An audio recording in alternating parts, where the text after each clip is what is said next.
Hai korang, so hari ni Cik nak tunjuk korang macam mana kita nak buat cinnamon rolls. Jom! So first kita nak aktifkan kita punya yeast. So we're gonna put in hot milk with our sugar here. While we wait for our yeast to rise, we're gonna put in 1 egg with 1 egg yolk with some melted butter. Sekarang we can put our yeast and milk mixture inside the pan and mix it all together.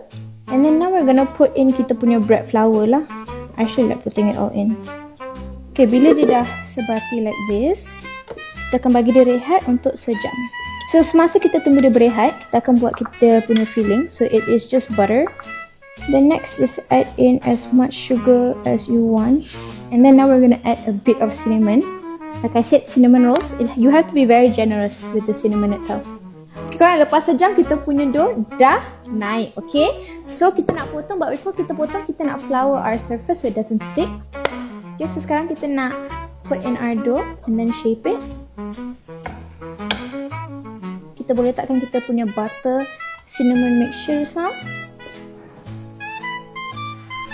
Okay, so sekarang bila kita dah tu, kita akan rollkan dia. Make sure you roll it ketat-ketat tak korang. Kalau dia tak ketat, nanti dia akan terkeluar. Sekarang kita boleh potong.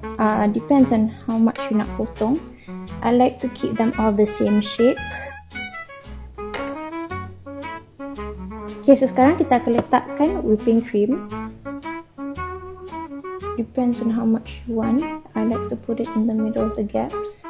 Okay, sekarang kita akan letakkan kita punya cinnamon rolls in the oven for around 30 minutes for 250. See you then. And there you go. That's how you make cinnamon rolls. Oh, I can't wait to dig into these. These look amazing.